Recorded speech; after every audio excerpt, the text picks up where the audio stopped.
ಎಂಟು ಬಾರಿ ಬೆಂಗಳೂರು ನಗರದಲ್ಲಿ ಶಾಸಕನಾಗಿ ಜಯನಗರ ಮತ್ತು BTM ವಿಧಾನಸಭಾ ಕ್ಷೇತ್ರದಲ್ಲಿ ಶಾಸಕನಾಗಿ ಗೆದ್ದಿದ್ದೀನಿ. ಮೊದಲನೇ ಸಲ ವೀರಪ್ಪ ಮೊಯ್ಲಿಯವರ ಮಂತ್ರಿಮಂಡಲದಲ್ಲಿ ಸಚಿವನಾಗಿದ್ದೆ. ಆಮೇಲೆ SM ಕೃಷ್ಣ ಅವರ ಕಾಲದಲ್ಲೂ ಸಚಿವನಾಗಿದ್ದೆ. ಧರ್ಮಸಿಂಗ್ ಅವರ ಕಾಲದಲ್ಲೂ ಸಚಿವನಾಗಿದ್ದೆ. ಸಿದ್ದರಾಮಯ್ಯನವರ ಎರಡೂ ಅವಧಿಯಲ್ಲಿ ಸಚಿವನಾಗಿದ್ದೆ.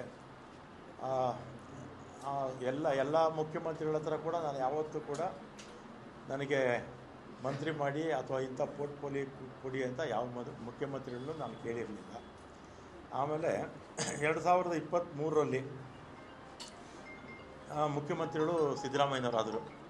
ಆಗ ನಾನು ಅವ್ರನ್ನ ಹೋಗಿ ನಾನೇನು ಮಿನಿಸ್ಟ್ರ್ ಮಾಡಿ ಅಂತ ನಾನೇನು ಕೇಳಿರಲಿಲ್ಲ. ಅವರೇ ಕರೆದು ನನ್ನ ಮಿನಿಸ್ಟ್ರ್ ಮಾಡಿದ್ರು. ಆಮೇಲೆ 20ನೇ ತಾರೀಕು ಪ್ರಮಾಣ ವಚನ ಆಯಿತು. 23ನೇ ತಾರೀಕು ಸುರೇಶ್, ನಮ್ಮ ಬೈರತಿ ಸುರೇಶ್ ಈಗ ಮಂತ್ರಿಗಳಾಗಿದ್ದಾರೆ, ಅವರು ಫೋನ್ ಮಾಡಿ ಮುಖ್ಯಮಂತ್ರಿಗಳು ಮಾತಾಡಬೇಕಂತೆ ಬನ್ನಿ ಅಂದರು. ಕನ್ನಿಂಗ್ಹ್ಯಾಮ್ ರೋಡ್ಗೆ ಹೋದೆ.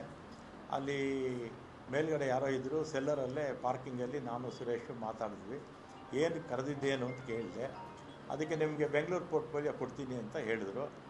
ಅಷ್ಟೇ ತಾನೇ ಫೋನಲ್ಲಿ ಹೇಳಿದರೆ ಸಾಕಾಗಿತ್ತು, ಇದಕ್ಕೆ ಯಾಕೆ ಕರೆದ್ರಿ ಅಂತೇಳಿ ನಾನು ಸಿದ್ದರಾಮಯ್ಯ ಅವ್ರನ್ನ ಭೇಟಿನೂ ಮಾಡಲಿಲ್ಲ. ಅವರು ಬೆಂಗಳೂರು ಪೋರ್ಟ್ಫೋಲಿಯೋ ಕೊಡ್ತೀನಿ ಅಂತ ನಾನು ಬಂದುಬಿಟ್ಟು ನಾನೇನು ಕೇಳಿರಲಿಲ್ಲ. ಪೋರ್ಟ್ಫೋಲಿಯೋ ಕೊಡಿ ಅಂತ ನಾನು ಸಿದ್ದರಾಮಯ್ಯನವ್ರನ್ನೂ ಕೇಳಲಿಲ್ಲ.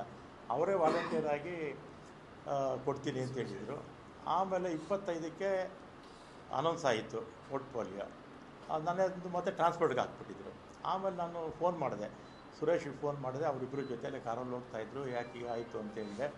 ಇದು ಬೇರೆ ಬೇರೆ ಕಾರಣಗಳಿಂದ ಇದು ಬದಲಾವಣೆ ಆಗೋಯಿತು ಅಂತ ಹೇಳಿದರು. ಆಮೇಲೆ ನಾನು 25ನೇ ತಾರೀಕು ಮಾತಾಡಿದ್ಮೇಲೆ ನಾನೇನು ಕೇಳಿರಲಿಲ್ಲ, ಯಾರು ಇಂಥ ಇಲಾಖೆ ಬೇಕು ಅಂತ ನಾನು ಕೇಳಿರಲಿಲ್ಲ.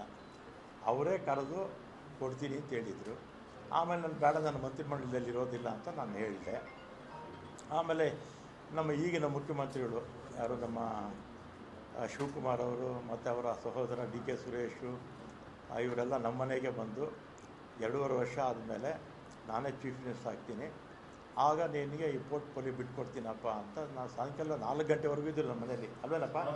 ಸಂಜೆ 4 ಗಂಟೆವರೆಗೂ ನಮ್ಮ ಮನೇಲಿ ಇದ್ದರು. ನೀವು ಮಾಧ್ಯಮದವರೆಲ್ಲ ಇದ್ದೀರಿ. ಅವತ್ತು ಶಿವಕುಮಾರ್ ಅವ್ರನ್ನೂ ಕೂಡ ನಾನು ಮಂತ್ರಿ ಮಾಡ್ಕೊಳ್ಳಿ ಅಂತ ಕೇಳಲಿಲ್ಲ, ಅಥವಾ ಸಿದ್ದರಾಮಯ್ಯನವ್ರ ಹತ್ರ ಹೋಗಿ ನನ್ನ ಮಂತ್ರಿಮಂಡಲದಲ್ಲಿ ಸೇರಿಸಿ ಅಂತ ಹೇಳಲಿಲ್ಲ, ಅಥವಾ ಹೈಕಮಾಂಡ್ಗೆ ಹೋಗಿ ನನ್ನ ಮಂತ್ರಿ ಮಾಡಿ ಅಂತ ನಾನೇನು ಕೇಳಿರಲಿಲ್ಲ.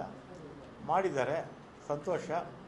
ಮತ್ತು ಅವತ್ತೇ ಶಿವಕುಮಾರು ಬೆಂಗಳೂರು ಪೋರ್ಟ್ಫೋಲಿಯೋ ನಿನಗೆ ಕೊಡ್ತೀನಪ್ಪ ಅಂತ ಹೇಳಿದರು. ಆಯಿತು ಅಂತ ಬಂದೆ. ನಾನು ಅದನ್ನು ಕೇಳಿರಲಿಲ್ಲ, ಅವರಿಗೆ ಅದನ್ನು ಕೇಳಲಿಲ್ಲ. ಅವರೇ ವಾಲಂಟಿಯರಾಗಿ ಹೇಳಿದರು. ಆಮೇಲೆ ನೋಡಿದ್ರೆ ಈಗ ಜಲಸಂಪನ್ಮೂಲ ಕೊಟ್ಟಿದ್ದಾರೆ. ನಾನು 2 ಬಾರಿ ಕೂಡ ಅವರೇ ಕರೆದು ಕೊಡ್ತೀವಿ ಅಂತೇಳಿ ಆಮೇಲೆ ಬೇರೆಯವ್ರಿಗೆ ಆಯಿತು. ಅದಕ್ಕೆ ನನಗೆ ಬೇಸರ ಆಗಿ ಈ ಆತ್ಮಸಾಕ್ಷಿ ವಿರುದ್ಧವಾಗಿ ಕೆಲಸ ಮಾಡೋಕ್ಕಾಗ್ತಿಲ್ಲ ಅಂಥೇಳಿ ಇವತ್ತು ನಾನು ರಾಜೀನಾಮೆ ಕೊಡ್ತಾಯಿದ್ದೀನಿ ಅಷ್ಟೇ. ಆಮೇಲೆ ಕಾಂಗ್ರೆಸ್ ಪಕ್ಷದಲ್ಲೇ ಇರ್ತೀನಿ, ಕಾಂಗ್ರೆಸ್ ಶಾಸಕನಾಗಿ ಮುಂದುವರಿತೀನಿ, ಅದರಲ್ಲೇನು ಎರಡನೇ ಮಾತಿಲ್ಲ.